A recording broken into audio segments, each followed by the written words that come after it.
এটা এখন গাড়িতে করে যাচ্ছে পোস্টাল অফিসে, সেখান থেকে এই যে এয়ার মেলে করে যাবে, আকাশে উড়ে উড়ে বাংলাদেশে চলে যাবে ইনশাআল্লাহ। বা এয়ারমেল বাংলাদেশ থেকে চিঠি আসা দেখে আমার মজাই লাগছিল। আমাদের বাসায় দুইটা লেটার আসছে, postal vote, Bangladesh election commission থেকে। আমরা ইনশাআল্লাহ ভোট দিব। তো দেখি খামের মধ্যে কি আছে। খামের ভিতর মনে হয় আরো একটা খাম আছে, দেখা যাচ্ছে। এই যে আরেকটা খাম, একটু ঢাকা থাকে জায়গাটা। এই খামটা মধ্যে আমাদের ভোটগুলো ভরে আমাদেরকে লেটার বক্সে ফেলে আসতে হবে বা পোস্ট অফিসে দিয়ে আসতে হবে, তাহলে আমাদের ভোট হয়ে যাবে। আর আরেকটা খাম আছে, এইটার মধ্যে হইতেছে ব্যালট পেপারটা রাখতে হবে। ব্যালট পেপারটাকে আবার এই হলুদ খামের মধ্যে ভরে তারপরে ফেলে দিতে হবে। ওরা যেটা করবে, প্রথমে এই লেটারটা গ্রহণ করবে বাংলাদেশ ইলেকশন কমিশন, তারপর যার যার আসন অনুযায়ী এই খামটা সেখানে পাঠিয়ে দিবে। ভোটের দিন ওরা এই খামটা, সাদা খামটা খুলবে, খুলে আমার ব্যালট পেপারটা বের করে আমি কাকে ভোট দিয়েছি সেই অনুযায়ী ভোটটা কাউন্ট করবে। অর্থাৎ প্রথমেই ভোটটা কাউন্ট হবে না। আর এটার ভিতরে কি আছে? এটার ভিতরে আছে দুইটা। একটা হচ্ছে, আমি পুরো দেখাবো না, একটা হচ্ছে যে গণভোটের ব্যালট পেপার, এখানে দুইটা অপশন থাকবে, হ্যাঁ আর না। আর আরেকটা হচ্ছে ব্যালট পেপার, এটা দেখানো নিষেধ তাই আমি দেখাচ্ছি না। এখানে সব প্রার্থীদের হচ্ছে আসনের কি বলে মার্কাগুলো বা চিহ্নগুলো আছে, যেখানে আমাদেরকে টিক চিহ্ন দিতে হবে। আমি এটা আর দেখাচ্ছি না।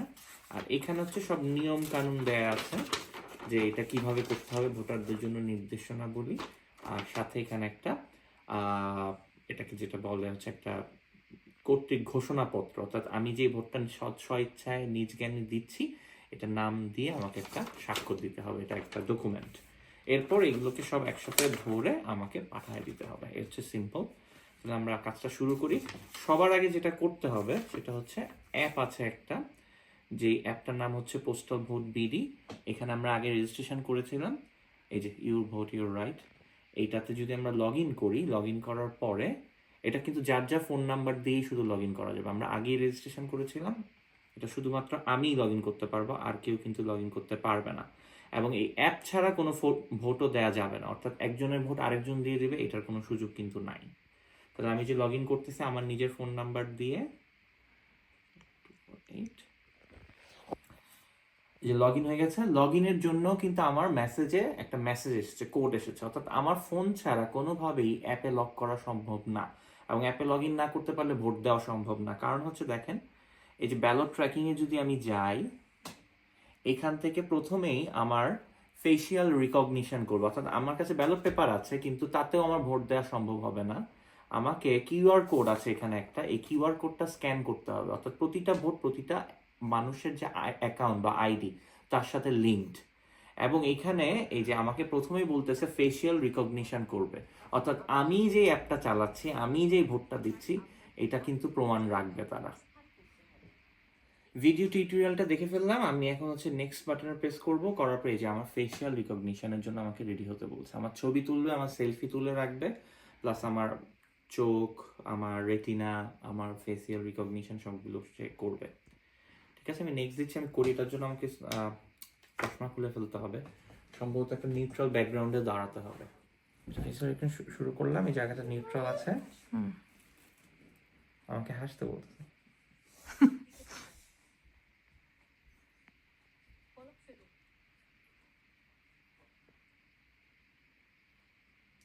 এই যে সেলফি ভেরিফিকেশন কমপ্লিট, অর্থাৎ প্রমাণ হয়ে গেল যেটা আমি। এই যে সেলফি তুললাম, একটা ছবিও, সেলফি ভেরিফিকেশন সাকসেসফুল। নেক্সটে যাব। এই যে এখন আমাকে বলতেছে একটা কিউআর কোড স্ক্যান করতে হবে, অর্থাৎ আমার যে খাম, সেই খামে যে কিউআর কোডটা আছে, সেই কিউআর কোড ছাড়া কিন্তু ভোট হবে না। এখানে বলতেছে scan the QR code on your envelope. তা আমার যে এনভেলপে যে কিউআর কোডটা আছে, এই যে আমি স্ক্যানিং, এই যে আমার ব্যালট পেপার কিন্তু স্ক্যান হয়েছে। You have received your ballot. Once the candidate and symbolize are finalized, check the ballot in the app, cast your vote, submit it. আমি যেহেতু জানি আমার আসলে কে কে আছে, আমি নেক্সটে চলে গেলাম। এবার আমাকে বলতেছে চেক দ্য ক্যান্ডিডেট।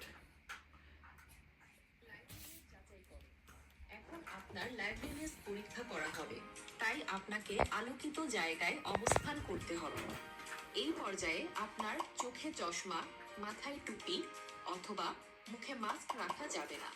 এরপর পরবর্তী বাটনে ক্লিক করুন এবং নির্দেশনা অনুযায়ী ছবি তুলুন। সবশেষে সেলফি তুলুন। আচ্ছা, প্রথম ধাপটা ছিল হচ্ছে যে আমি যে ব্যালট পেপারটা পেয়েছি, হ্যাঁ পোস্টাল ভোটটা পেয়েছি, সেটা শুধু কনফার্ম করলো। আর এখন কনফার্ম করতেছে যে আমি ভোট দিতে যাচ্ছি। 2 ধাপের আরেকবার সেলফি ভেরিফিকেশন হলো, এটা 2বার হইলো। অর্থাৎ আমার কিউআর কোডটা স্ক্যান করার আগে একবার করলো, আবার করলো, অর্থাৎ 2 ধাপে প্রমাণ করলো যেটা আমি। সেবার নেক্সটে গেলাম আমরা। এই যে আমার আসন ঢাকা 9 চলে আসছে, এই যে দেখতে পারবেন আমার আসন হচ্ছে ঢাকা 9। আমার ব্যালট পেপারে কারা কারা, মানে বাংলাদেশি যে অরিজিনাল ব্যালট পেপারটা সেটা কিরকম ভাবে দেখা যাচ্ছে। এই যে একদম উপরে আমি দেখছি একজনের নাম, ওনার প্রতীক, সব ডিটেল আছে, কোন দল, তার প্রার্থীর বাবার বা স্বামীর নাম, প্রার্থীর ঠিকানা এবং প্রতীক সবকিছু দেওয়া আছে। সর্বশেষে একটা বক্স দেওয়া আছে সিল বা সাইন দেওয়ার জন্য। ঠিক আছে, আমাকেও এখন আমার যে প্রার্থীকে আমি ভোট দিতে চাই সেই তার পাশে এই ব্যালট পেপারে একটা টিক চিহ্ন দিতে হবে, তারপরে ভোট কাউন্ট হয়ে যাবে। প্রথমত হচ্ছে এই ঘোষণাপত্রটা পূরণ করবো। এখানে একটা ক্রমিক নাম্বার আছে ব্যালট পেপার অনুযায়ী, আমি মিলিয়ে নিচ্ছি নাম্বারটা, দুইটা কিন্তু একই নাম্বার। আচ্ছা, নাম্বারটা দেখানোর দরকার নাই ভিডিওতে। এইটা হচ্ছে আমার মেইন, যেটা আমার স্বাক্ষর করতে হবে। এরপরে হচ্ছে ব্যালটে টিক চিহ্ন দিতে হবে, এরপরে হচ্ছে একসাথে পাঠাতে হবে।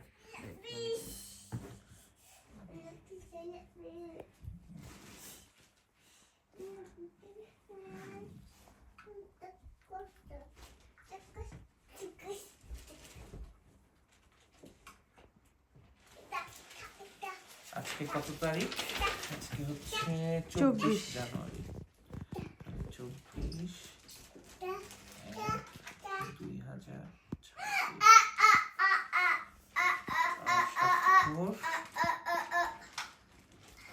এবং আমার নাম এবং আমার জাতীয় পরিচয়পত্র নম্বর।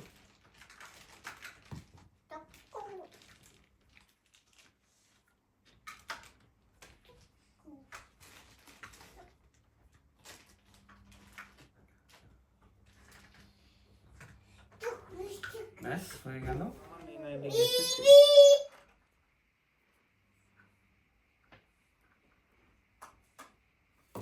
আচ্ছা, আমার প্রত্যয়নপত্র বা ঘোষণাপত্র স্বাক্ষর হয়ে গেছে। এবার আমাকে হচ্ছে গণভোট এবং ব্যালট পেপারে টিক চিহ্ন দিতে হবে।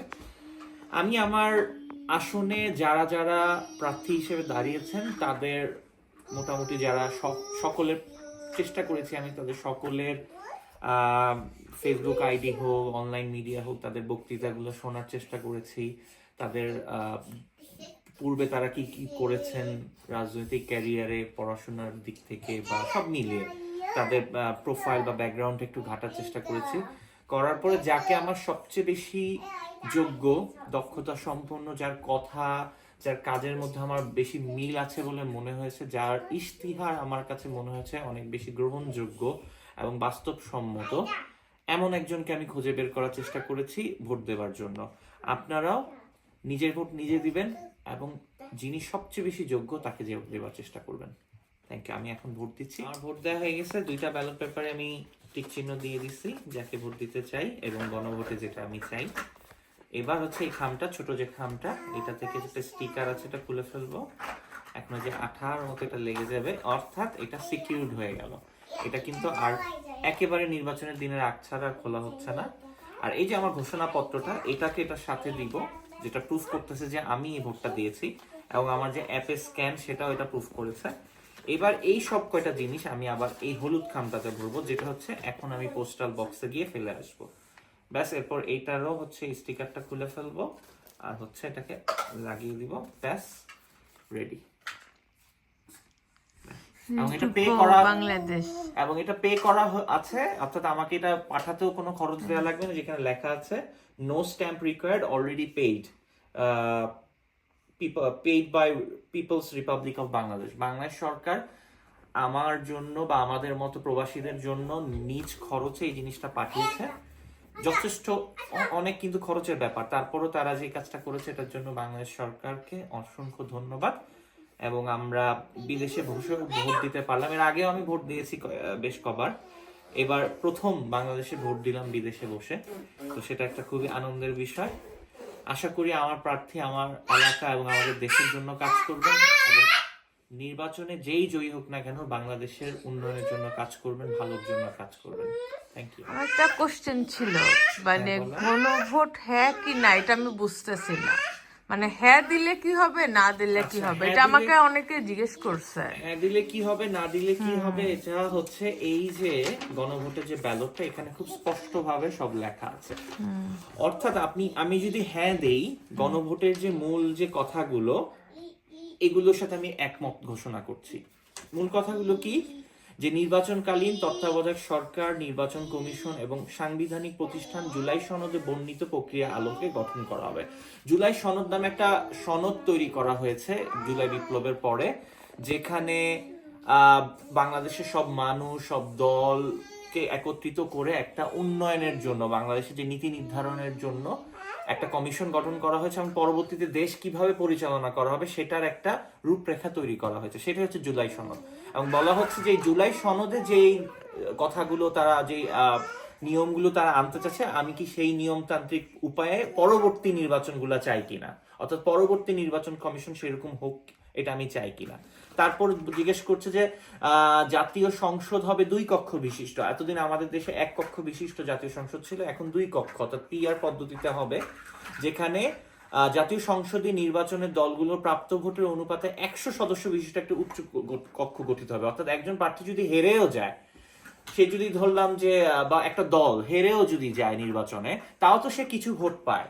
সে যদি 1% ভোট পায়, উচ্চকক্ষে তার অ্যাটলিস্ট একজন মানুষ থাকবে। সে যদি 10% ভোট পায়, তার 10 জন মানুষ থাকবে। ফর এক্সাম্পল, আমাদের ধরে নিলাম যে কোন একটা দল এবার প্রধানমন্ত্রী, মানে সরকার জিতলো, প্রধানমন্ত্রিত্ব পেলো, সরকার গঠন করলো, কিন্তু বিরোধী দলে যে থাকবে সে হয়তো খুব বেশি আসন পায়নি, কিন্তু দেখা যাবে তার ভোটের যে মোট সংখ্যা সেটা হয়তো পার্সেন্টেজ আকারে চিন্তা করলে একটা সিগনিফিকেন্ট নাম্বার। তখন কি হবে, নিম্ন কক্ষে তার হয়তো এনাফ পরিমাণ ক্যান্ডিডেট না থাকলেও উচ্চ কক্ষে তার কিন্তু এনাফ পরিমাণ কথা বলার মতো ক্যান্ডিডেট থাকবে। অর্থাৎ একটা ব্যালেন্স করা পাওয়ারের, অর্থাৎ এককভাবে যেন কোনো দল ক্ষমতায় থাকতে না পারে, যেটার কারণে আমরা দেখেছি আগে এককভাবে সব আসনে যদি কেউ কোনো একটা দল আসন পেয়ে যায়, তখন তার বিরুদ্ধে কোনো কিছু বলার কোনো জায়গা থাকে না, কিন্তু উচ্চকক্ষ হলে সেই জায়গাটা তৈরি হবে। এছাড়া আর অনেকগুলো বিষয় আছে যে রাষ্ট্রপতি, প্রধানমন্ত্রী 2 বারের বেশি হতে পারবে না, রাষ্ট্রপতির ক্ষমতা কিরকম হবে, মৌলিক অধিকার, নারী অধিকার, বিচার বিভাগের স্বাধীনতা, স্থানীয় সরকারের বিষয়ে বিভিন্ন কথা আছে। এবং মূল কথা হচ্ছে জুলাই সনদের সাথে আমি একমত কি একমত না। তো আমি যদি এটা একমত হই আমি হ্যাঁ দিব, আর যদি একমত না হই আমি না দিব। এটাই হচ্ছে গণভোটের মূল কথা। যার ভোট তারাই দিতে হবে নাকি আলিয়া দিয়ে দিতে পারবে? তো জীবনের ফার্স্ট ভোট 2026। আল্লাহ, বাংলা লিখতে ভোটদাতার নাম সালমা। আইজা, মামি কি করতেছে? মামি ভোট দিচ্ছে? আমিও ভোট কি দেখতেছো মা? অনেকদিন পরে আমি বাংলায় আমার নামটা লিখতে পারি। নামের উপরে স্বাক্ষর দিতে হবে। স্বাক্ষর এখানে। আর ভোটার আইডি কার্ড নাম্বারটা বের করে দিতেছি। যা পিঙ্ক ব্যালট পেপার দেখছো, জাস্ট টিক দিব আমি, তাই না? একটা জাস্ট ওই বক্সেই টিক হ্যাঁ, দিতে হবে, অন্য ঠিক আছে। কোথাও যেন না হয়। জীবনে প্রথমবারের মতো ভোট দিয়ে ফেলছি। এই যে সিলগালা হয়ে গেছে। আমার এই ভোট কি যশোরে চলে যাবে? হ্যাঁ, ইনশাল্লাহ। যাই হোক, এবার এই খামে যাবে এবার। হ্যাঁ, ওই ইয়েটা দিছো তো, হ্যাঁ, এই যে 2টা প্রত্যয়নপত্রটা। ঠিক আছে। ভালোই লাগতেছে, প্রথম জীবনে ভোট। সেন্টারে যাইতে পারিনি, তাও তো বাইরে থেকে দিতে পারছি। এই যে। শেষ শেষ শেষ শেষ। ডান। আইসা, এটা কি? এটা কি? এই যে আমাদের 2 জনের ভোট ডান। এই যে দেখছো? বাহ! এই বক্সে ফেলে দিলেও হবে, কারণ আমি একদম পোস্ট অফিসে গিয়ে হাতে হাতে দিয়ে আসি। আচ্ছা দিয়ে আসবা, যাও।